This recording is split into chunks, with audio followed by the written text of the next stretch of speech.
In the Lab, a Texans podcast that takes a different look at things.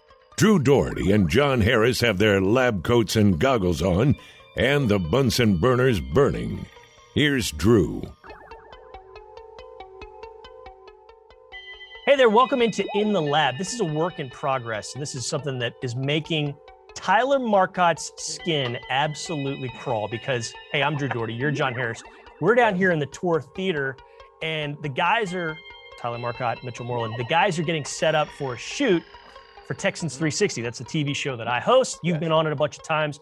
Vandermeer's coming on it today. It airs on Saturday nights, ABC 13, KTRK at 11 p.m. So DVR, watch it, all that stuff. It's also on YouTube after the fact, and before the fact, really. But you're going to see guys walking around, maybe. You might see lights flickering on and off as they test things. But we thank them for doing what they do. We thank them for allowing us to do this here because upstairs in the business side of things, we're out of power. So no power for a little bit. And I don't feel like sweating because I'm a prima donna and you're in your house. So it's all good. Man, if there's one thing that I just absolutely can't stand. Now, I'll go for a workout. I'll wear extra clothes. I like sweating the toxins out if I'm doing a workout or whatever. Naturally. But if I'm just sitting in the crib and it's hotter than Hades, I lose my mind. Yes. And that happened to us. Gosh, it was like 3 weeks ago, I think, 3-4 weeks ago. I had gone with Jack, with a friend to meet a friend. Your son, friend Jack. Of ours. Yeah, my son Jack, and we were meeting Don Sanders at a Neil McCoy concert. And Don he wanted us to go, and he got a table for a number of people, and so Jack and I went, and we left the house to go. I was out in the Woodlands. There's a place called Do-Si-Do. Great food. Neil McCoy was fantastic. We left at maybe 5 o'clock from our house. My wife texted me within 10 minutes, said, hey, the power's off. We didn't get power until like 6 o'clock the next day. And it was the hottest day in Houston to that point. And so it was miserable. And my wife had been in it the whole time. It was just, I don't know how Jar Jar Binks would make it through a hot day, how he would do, or she. I don't know exactly I don't know. But Jar Jar Binks would maybe struggle, yes. Jar Jar Binks, of course, is a Star Wars character. He's Tyler Marcotte's favorite Star Wars character. Favorite. I like that you brought up Neil McCoy because not everybody knows and recognizes Neil McCoy. But, growing up in the 90s and the 80s, all she's got to do is just give me that wink. So I like that you got to see him. He sang that song. I had not heard him in concert. And Don produced. Yeah, it is. Don produced an album for him. And it was a little bit more of a crooner album. Mm-hmm. And so I listened to that and I thought it was great. I love kind of the crooners, Sinatra, Michael Bublé. I mean, I love that. So I love that album. So he sang a couple, 3 songs off that, which is just different from what he normally does. But man, Drew, I'm telling you, he put on a show. I bet. Holy smokes. I mean, Jack doesn't really like country music. I mean, he's a little bit more EDM, techno. I mean, that's kind of his thing, and definitely 80s. He loves The Cure. But if you can entertain, you can entertain, man. Doesn't matter the genre. Right. Yeah. You're absolutely right. He put on a show. He told jokes. I mean, he told stories. He was absolutely fantastic. But our power was out. So when we got home at 10 o'clock-ish, I was a little fired up. And so I took to Twitter, which, by the way, that's a lesson in and of itself. Never go to Twitter when you're mad, ever. You just fall into the cesspool of negativity, and it's just not good. And somebody will pounce on it and just exacerbate things. Maybe multiple will do that. But listen, that's a perfect segue because sometimes you get wound up. Now, it could be something you've read. It could be when you and I are walking from the practice bubble across the Houston Methodist Training Center practice bubble across Kirby to the stadium, and we'll be walking at a good brisk pace. And I'll look to my left and notice that you're making sure you're conscious not to step on any cracks. And so I'll just kind of scurry up about 5 steps ahead of you and start stepping on every single crack, especially at junctures. And it just drives you bananas. But that doesn't drive you as bananas as what's got you worked up today. Yeah. And we had a plan. We're gonna disavow that plan. We're gonna sweep it all to the side. And I want to get into what's got you maybe not hot under the collar, but it's got you a little bit worked up about the Texans and a certain player that's been pretty good for this team over the last few years. Well, we all know this is that time of year where you see a lot of lists. I put together my own list. I put together the Harris 100, the 100 best players the Texans face in 2021. And I didn't rank them, but I pulled them out and then I posted it by position. Because I thought it was kind of easier to kind of do it that way, to have them all kind of, in a group. And sometimes you're kind of splitting hairs between safety over here, linebacker over here. I mean, I already do it for the draft, but to me, with the draft, it's much easier. With this, I just went through and I was going through the best players. And so I did that series. I think it's a great series. I love when groups or individuals do it. Pete Prisco does his Pete Prisco top 100 players. Yeah. He gets people worked up too. He does. And Pete Prisco doesn't back off either. I love that. I like Pete Prisco. He's awesome. And so ESPN's doing one, and it's going on right now. And not to be a shameless plug for ESPN at all, but I like to read them. And I will say, first of all, I think this list really, I don't have any problem with the list, to be honest. And I think it was Jeremy Fowler put it together. And they talked to, I think what they say, 50 league executives, coaches, scouts, and players to stack the top 10 players at 11 different positions.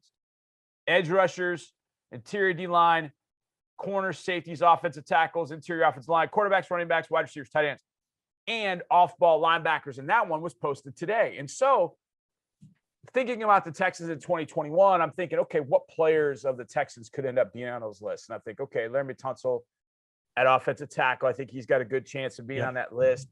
And then I thought about off-ball linebackers, and that's why I wanted to read this one, because I felt like, okay, Zach Cunningham's got a chance.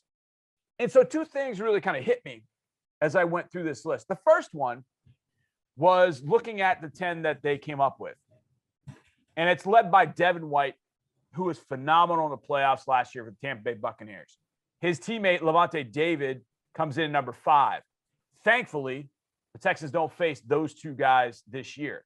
How about that for a tandem, man, on one team? So good. Yeah.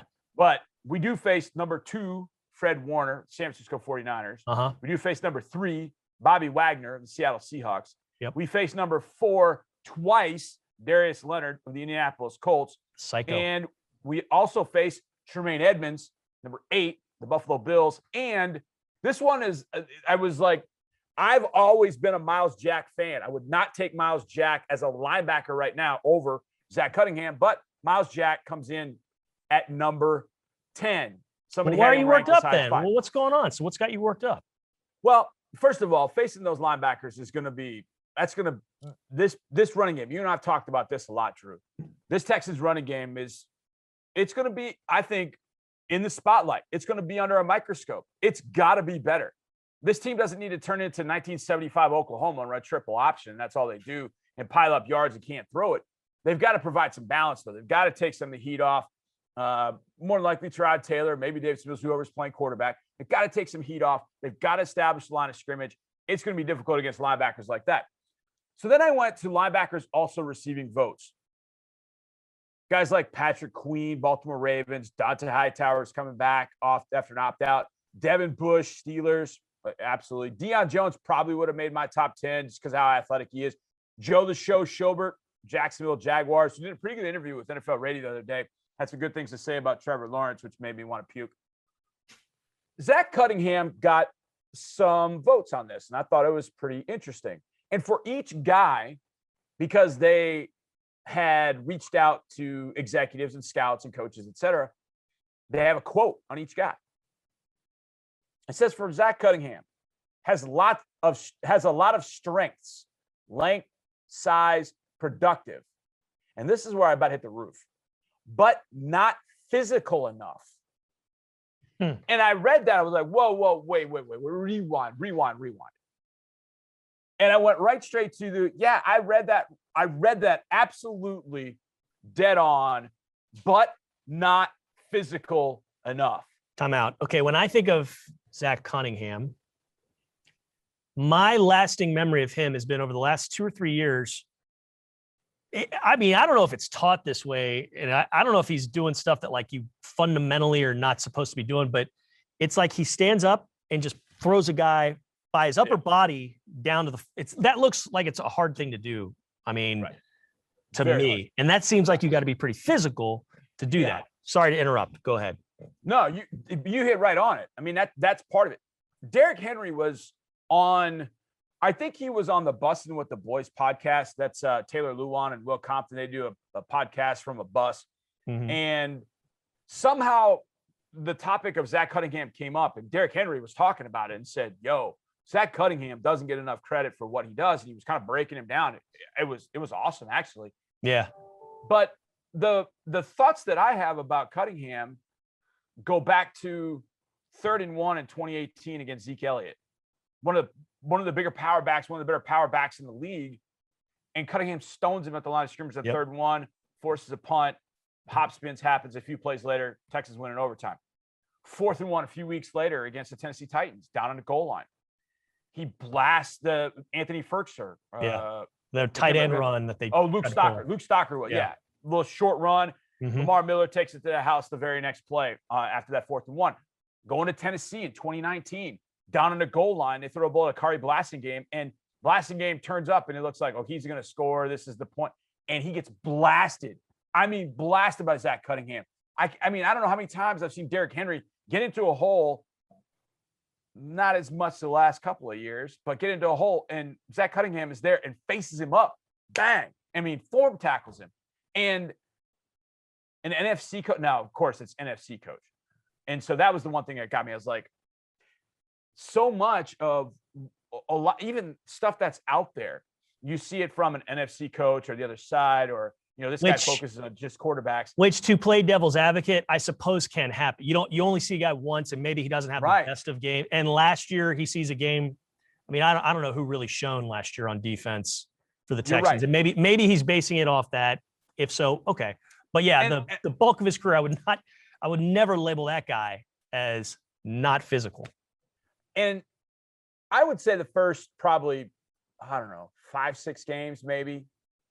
I think it was right after. I think the Tennessee game at Tennessee, week 6, I believe that was. That was a game. I don't think Zach played very well. I mean, I think he would tell you he didn't play very well in that game. But from that point going forward, up until the Bears game was not a good game for anybody at that point. It was a tough day. But I think Zach played much, much, much better.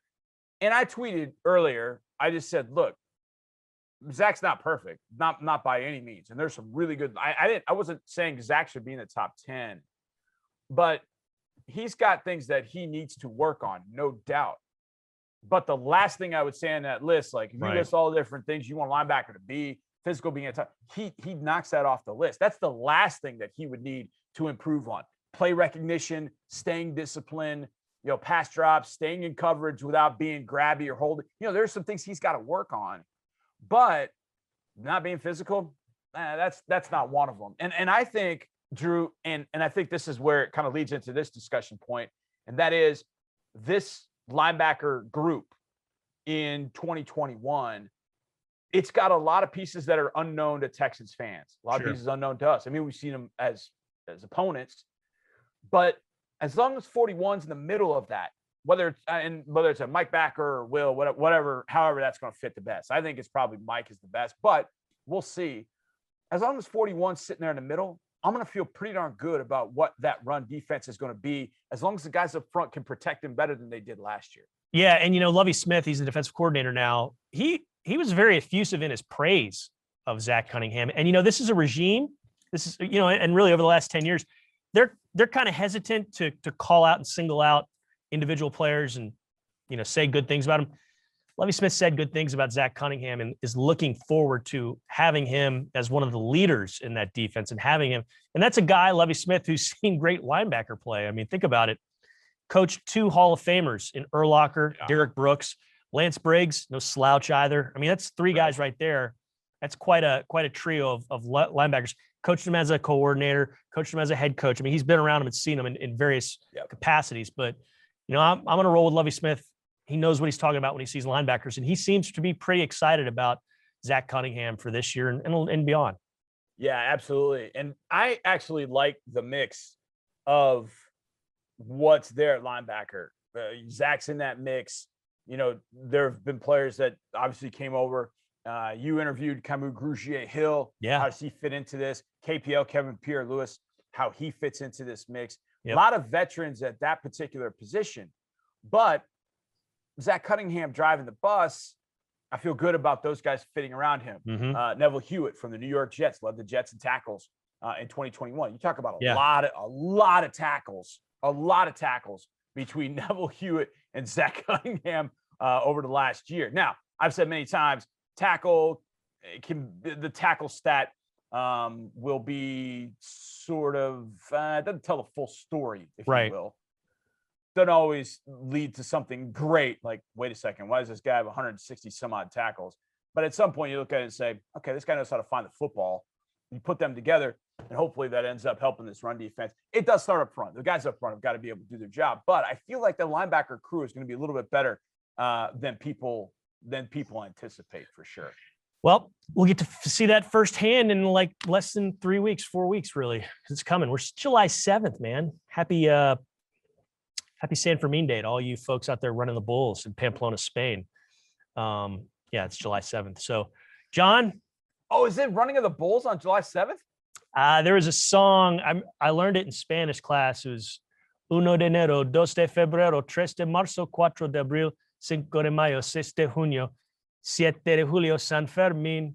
It was a Pamplona hemos de ir. So we're going to Pamplona because it's July 7th. So yeah, I've sung 2 times. I sung a Neil McCoy song and a Spanish You need to do more of that. You need to do more of that on In the Lab, bro. And hey, we were mentioning the guys. You saw Mitchell Moreland setting up in the back. We got Tyler Marcotte here. We mentioned earlier, Jar Jar Binks is Tyler's favorite Star Wars character. Tyler, why don't you want to say hi? No. Hey, well, he's not going to say hi, so I'll just move the camera so he gets in there. There you go. Look at him run. Yep. Look at him run. So, he's running like Brandon Cooks out of the shot. Behind the scenes. Hiding. Get a close up on him. There he is. This guy, okay, we're busting his chops. Let's brag on him. Yeah. I think that Gary Kubiak video, which he produced, he edited that together, did it beautiful. Was phenomenal. He did a great job. Yeah. So phenomenal, man. The number of people that we have seen. Let's wave. Come on, Tyler. There we go. Yes. If you haven't seen the 53, it's awesome. Kubiak, I had to wait, Drew. I drove out to LA and had to come back as my wife and daughter are going to be out there for the month of July. So I had to come back and get back here and kind of get settled back again. And then I was like, all right, Sunday, July 4th. Yeah. Got up, had my meal plan all ready to go, did some ribs on the grill, did some blackberry cobbler, also did my son's favorite mac and cheese. That's a little different. And so we had that. I saw this kind of game plan. So, hey, wait, I want to watch the 53. It was awesome. Fun. It was awesome. The feedback has been great and well-deserved. Y'all did a heck of a job. He nailed it. He and Gavin Gert were the kind of the driving forces behind that. So we had a good time. Good. All right. Good talking with you as always. Yeah, man. I can't wait to do this again next week. We creep closer and closer to training camp and then the Texan season, and that is a good thing. So long. This has been an In the Lab.